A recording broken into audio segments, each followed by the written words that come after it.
Hello again and welcome back to the PhatPhish Guitar Studio. I'm Dave, and in this video I want to talk a little bit about picking technique. Thinking about what you do with your picking hand and how you move the pick and how you control it, and how that can help you to develop more of efficient picking, play more smoothly, and importantly play faster. This is all about efficiency. So I'm not going to talk too much about specifically the way that you hold the pick. There's a textbook, if you like, put it in air quotes, sort of way of holding the pick, and where you hold it between the last joint of the index finger and the thumb. That's pretty much the way I hold it, with a fairly open sort of right hand. Obviously I'm right-handed, so my picking hand is my right hand. Just keep my hand fairly open because it means I can reach the pickup selector, I can reach the whammy bar, I can reach the volume and tone controls fairly easily, rather than playing with like a closed hand where that sort of thing wouldn't be as efficient, which is the theme for this video, I think. But if you look at a lot of guitar players who you might think they're incredible shredders, and you look at how they hold the pick, sometimes it looks like the most uncomfortable way to hold a pick. I mean, one example comes to mind is Marty Friedman. Incredible player, a very, very proficient shredder. But when you look at the way he holds his picking hand, it's almost like he's kind of going up and to come down again. So it looks really contorted. But it's something that works for him. And I've talked about this in videos before, that there's like a general way to do something, but you will sort of adapt that to something that works best for your physiology, the shape of you, the way the guitar sits against your body, that sort of thing. So not worrying so much about like where the pick is held, but think about how we move it. So if you think about it, there's sort of like three distinct ways in which you can move the pick. The first way is just by moving the finger and thumb with like that sort of an action. That's minimal movement, and that's if you're just playing strings, just generally, if you like, just generally playing the guitar.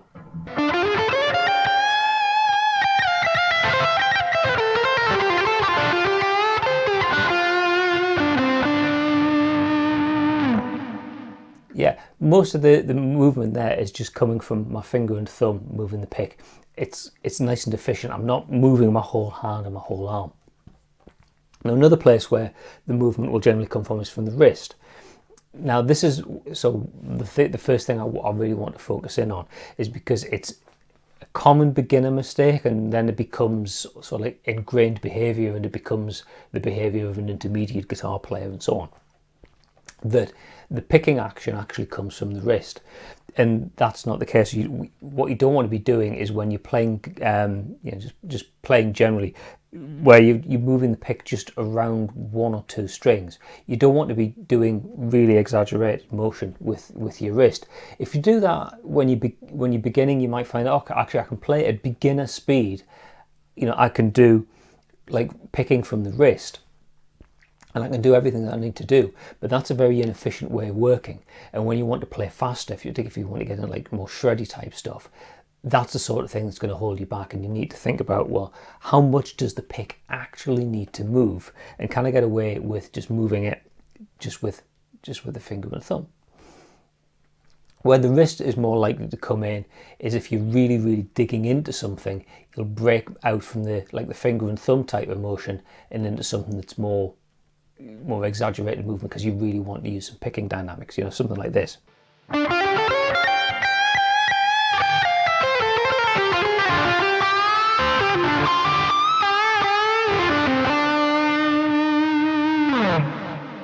Yeah, there we really want to dig in a little bit on those bent notes, so it just feels a bit more comfortable to use the more of a wrist action than a finger and thumb action for that. And that's okay, because that's more about feel and dynamics than it is about just being able to play fast.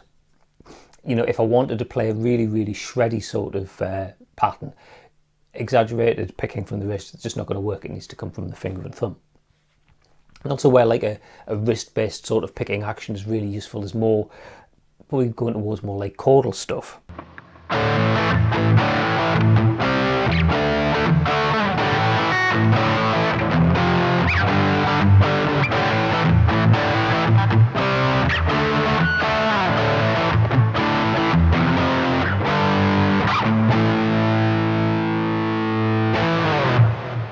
Yeah, because there, one sweep of the pick, it's moving across multiple strings, so I need a little bit more movement. I couldn't do that sort of thing with tight finger and thumb tight movement. I need to move the pick a bit more, so that sort of action comes from the wrist.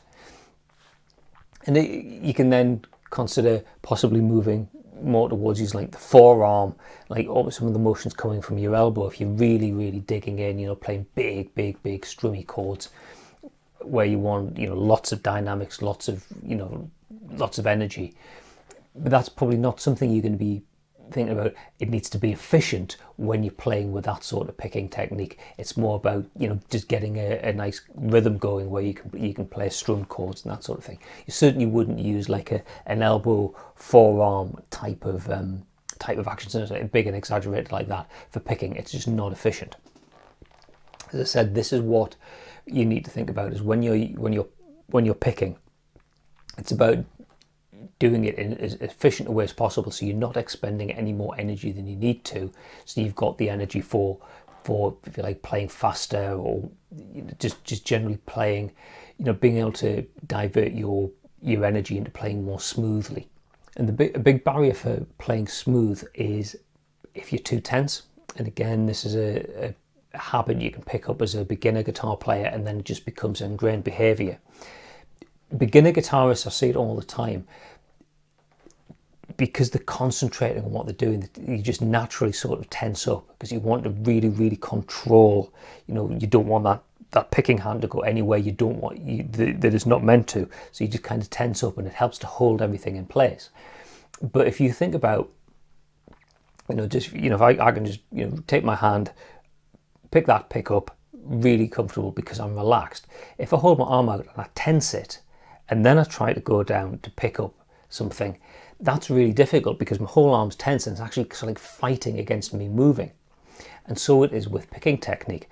If your arm or your hand is tense, then it's going to be almost like fighting back against you wanting to move your pick against the strings. So the two things you really need to think about when you're playing is, how much does the pick actually need to move?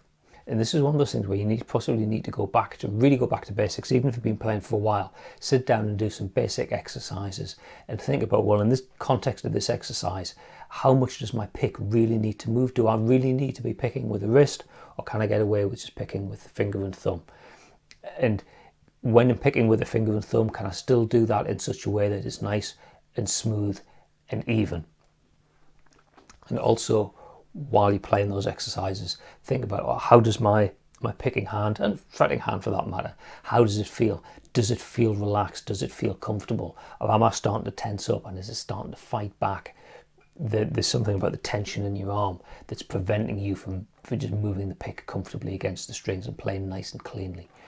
Because you need to be able to play, if you're like metrically correct, you know, be able to play right on the beat, you know, 1 2 3 4, 1 2 3 4, very, very steady, like if you like to the click track, to the metronome. But there's also the aspect of being able to play smooth. And if you want to play nice like legato licks, you need to be relaxed. Your playing needs to, your posture, you know, everything about your physiology needs to be smooth and relaxed, so that comes out in your playing. Otherwise it will sound a bit stilted, a bit harsh, and you know, the listener is going to pick up on that, and it's not going to sound so good. So this sounds like really fundamental stuff, and it is, but the issue is, as I say, you can often just develop these bad habits early on in your playing, and they become ingrained behavior, or you develop bad habits if you don't necessarily sit down and religiously practice, like at your guitar stool. You sit maybe and you're just kind of slouching on the sofa playing your guitar. Sometimes your posture is going to be different. Does that mean that you kind of develop a muscle memory for more sloppy sitting on the couch type of picking, when really you need to be focusing on, how should I be playing the guitar, and keeping an eye on tension and technique and all of that sort of thing. Okay, a slightly shorter one today, but hopefully you found that interesting and useful. And if you did, please click the like button down there. If you really enjoyed the video and you want to see other things that I post on the channel, then please click the subscribe button, which is also down there, and click the bell icon so you're notified anytime I upload any new content onto the channel. You're welcome to leave a comment, but I don't always get notified by YouTube when people leave comments on videos. So if there's something you specifically want to ask me, whether it's about guitar playing, guitar equipment, music theory, anything at all, you're better off going here, fill that form in, send your question in. That way I'm guaranteed to see it and I can get around to answering your question in a future video. Okay, that's all for now. Thanks very much for watching, and I'll see you next time. Bye for now.